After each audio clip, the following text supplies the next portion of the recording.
SSC 27 তথা 27 ব্যাচের শিক্ষার্থী বন্ধুরা, আজকের ভিডিওটি তোমাদের জন্য। এই ভিডিওতে আমরা আলোচনা করব কিভাবে পড়ব এই 6টা মাস এবং কিভাবে পড়লে আমি খুব সহজেই প্রশ্নগুলো কমন পাবো। সাপোজ ধরো আমার কাছে আছে ফিজিক্স বই, ঠিক আছে? এই ফিজিক্স বইটা তুমি খুললা, তোমার যে দুইটা জিনিস সবথেকে জরুরি, এই মেইন বইটা লাগবে এবং এর পাশাপাশি যে কোনো একটা কোম্পানির সহায়িকা গাইড লাগবে। সো এই দুইটা যদি তুমি পড়ো তাহলে তোমার জন্য দ্যাটস এনাফ। সো এর মাঝে তোমাকে যেটা করতে হবে, মেইন বই তো তুমি টপিক টিচার তোমাকে পড়াবে এবং এটা পড়বা, আর সহায়ক যে বইটা নেবা তুমি বাজারে গিয়ে তুমি দেখবা তোমার কাছে যেটা ভালো লাগে। কেউ তোমার হচ্ছে যে পাঞ্জাবি পছন্দ করে, কেউ রয়্যাল পছন্দ করে, কেউ অথবা তোমার লেকচার বা আদার্স যেগুলো আছে এক একজন এক একটার আগে থেকে পড়ে পড়ে অভ্যস্ত, তো তুমি সেটা নিতে পারো তোমার যেটা ভালো লাগবে। তবে এইটা দেখতে হবে যে কোনটাতে প্রশ্নর বিশ্লেষণগুলো ভালো দেওয়া আছে, কোনটা থেকে এমসিকিউর বিশ্লেষণগুলো ভালো দেওয়া আছে। সবথেকে গুরুত্বপূর্ণ কিন্তু এমসিকিউর বিশ্লেষণটা দেখা আমাদের জরুরি। সো তোমাকে আমি বললাম না যে কোনটা দরকার, তুমি নিজেই গিয়ে দেখে নিবা। তো দেখো, আমি যেভাবে পড়লে বা তুমি যেভাবে পড়লে খুব সহজে ভালো রেজাল্ট করতে পারবা, এরকম তুমি বই খুললা, ঠিক আছে? ধরো আমার এখানে আছে গতি, পদার্থবিজ্ঞান দ্বিতীয় অধ্যায়ে গেলাম গতি। গতির মাঝে সাপোজ ধরো প্রথম টপিক দেওয়া আছে স্থিতি এবং গতি। তাহলে তুমি আগে প্রথমে বই থেকে আগে পড়ে নেবা স্থিতি কি গতি কি, এরপরে তুমি পরের টপিকে যাও। পরের টপিকে গিয়ে দেখো এখানে দেওয়া আছে আমাদের হচ্ছে বিভিন্ন প্রকার গতি। বিভিন্ন প্রকার গতির মধ্যে এখানে 5 প্রকার গতি আছে, ঠিক আছে? পড়লাম, পড়ার পরে তুমি দেখো এখানে স্কেলার রাশি আছে, ভেক্টর রাশি আছে, এরপর আছে দূরত্ব আছে, সরণ আছে, ত্বরণ আছে।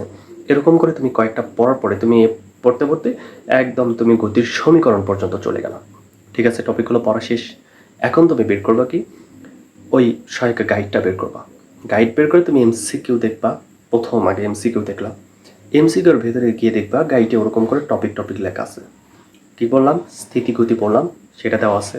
এরপরে গতির কয় প্রকার, বিভিন্ন প্রকার গতি আছে, এর মধ্যে টপিক দেওয়া আছে। যেমন হচ্ছে সরলস্পন্দন গতি, পর্যাবৃত্ত গতি পড়লাম আমরা। পড়ার পরে তুমি এখানে দেখলা দূরত্ব, সরণ।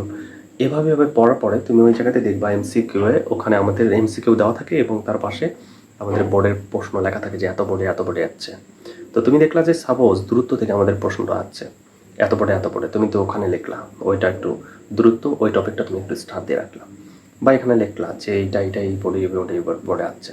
এরপরে তুমি দেখলা যে এখানে তোমার সরণ থেকে আছে, সেটা তুমি দিলা। ভেক্টর রাশি আছে, স্কেলার রাশি আছে, যেইটা থেকে চাইছে। যেমন পর্যাবৃত্ত গতি আছে, গতির 5 প্রকার গতি আছে এখানে। গতির মধ্যে আমাদের হচ্ছে পর্যাবৃত্ত গতি থেকে প্রশ্নটা হয়েছে। তো তুমি পর্যাবৃত্ত গতিটা দেখো যে এখানে কী প্রশ্নগুলো আসতেছে, কী প্রশ্ন আসতেছে সেইটা তুমি একটু মার্কিং করো। এরকম মার্কিং করার পরে তোমার এই যে টপিকগুলো তোমার শেষ, এখান থেকে টপিকগুলো শেষ করার পরে তুমি বুঝতে পারলা যে আসলে কোন জিনিসটা তোমার পড়তে হবে। পুরো অধ্যায়টা দাগানোর পর তুমি এখন নিজেই দেখো যে আমার কোন কোন টপিক থেকে এমসিকিউ আসে। এরপর তো তোমার টিচার আছে, টিচার তো বলেই দেবে। এমসিকিউ শেষ, সেমভাবে তুমি চলে গেলা তোমার হচ্ছে সহায়িকা গাইডে চলে গেলা, যে কোনো একটা ব্র্যান্ডের গাইড নিলা, এসএসসি 27, ঠিক আছে? সো নেওয়ার পরে এখানে তুমি এবার সিকিউয়ে যাবা। সিকিউয়ে যাওয়ার পরে প্রথম নাম্বার প্রশ্ন নেবা, নেওয়ার পরে গ তুমি দেখবা যে কোন টপিক থেকে করতেছে। এখানে দূরত্ব বের করতে বলতেছে, নাকি এখানে আমাদের ত্বরণ বের করতে বলতেছে, তারপরে হচ্ছে যে কত সেকেন্ডে কত দূরত্ব যাইতেছে, বা এখানে আমাদের পরন্ত না নিক্ষিপ্ত ইত্যাদি ইত্যাদি কি রিলেটেড, বা এখানে লেখচিত্র অঙ্কন করতে বলতেছে। এই যে টপিকগুলো তুমি প্যাটার্নটা আগে দেখো, সেই প্যাটার্নগুলোতে তুমি ওখানে মার্কিং করে রাখো। কোন কোন সূত্র থেকে তোমার ম্যাথ বারবার আসতেছে সেই সূত্রগুলো তুমি মার্কিং করো। এভাবে তুমি ওখানে লিখে রাখতে পারো যে এত বোর্ড, ঢাকা বোর্ড এত, রাজশাহী বোর্ড এত। এভাবে লেখার পরে তুমি বুঝতে পারবা যে কোন টপিক থেকে সিকিউ হয়, কোন টপিক থেকে এমসিকিউ হয়। তুমি সেভাবে এখন ঝালাই করে নাও। তুমি দেখো যে সিকিউ কোনো টপিকে তোমার হচ্ছে 10টা থেকে 15টা সিকিউ সমাধান করলে আমি বুঝতে পারবো যে এখান থেকে আমার এই টাইপের অঙ্কগুলো ঘোরায় ফেরায় আসতেছে। এরপরে তোমার যেটা করতে হবে ক্যালকুলেশন। প্যাটার্ন জানা শেষ, টাইপ জানা শেষ, এরপর ক্যালকুলেশন, হাতে ক্যালকুলেশন ম্যাথ সেম টাইপের, সেম সূত্র থেকে, শুধু একটু প্যাটার্ন সেম, ক্যালকুলেশনগুলো একটু চেঞ্জ হয়, এইটাই তো, আর কিছু না। সো ওইগুলোতে তোমাকে পড়া হতে হবে। এভাবে তুমি যদি একটা অধ্যায়, আমি এখানে শুধুমাত্র এসএসসি ফিজিক্সের গতি অধ্যায়টা বুঝিয়ে দিলাম, অন্য অধ্যায়ে গিয়ে তুমি এভাবে খুঁজবা। তাহলে কি করতে হবে দেখো, আজকে আমি বলে দিচ্ছি আরেকবার। প্রথমে তুমি বইটা নিবা, বই নেওয়ার পরে তোমাকে বইয়ের মেইন টপিকগুলো আগে দেখতে হবে। এরপরে তুমি কী করবা, এমসিকিউর জন্য যে গাইড আছে সেইটা নেবা, নিয়ে দেখবা বোর্ডের প্রশ্নগুলো এই টপিকের মধ্যে কোন জায়গা থেকে আসছে সেই টপিকটা মার্কিং করবা। সিকিউ এই টপিকের মধ্যে কোন জায়গা থেকে আসছে সেটা মার্কিং করবা। এরপরে তুমি ওই প্রশ্নগুলো, ওই রিলেটেড প্রশ্নগুলো ঝালাই করতে থাকো। ইনডে বেসিক কী কী লাগে, কী কী প্যাটার্নে হইতে পারে এগুলো দেখো, এবং টিচারের সহায়তা নাও। দেখো তোমার প্রত্যেকটা সাবজেক্টে 90+ মার্কস থাকবে।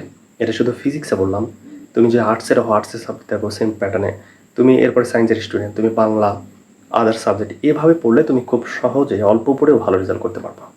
তাহলে এভাবে নিজেকে অ্যানালাইসিস করো, বাজারের সাজেশনের থেকে তুমি যেভাবে তৈরি করবে এটা বেস্ট সাজেশন হবে।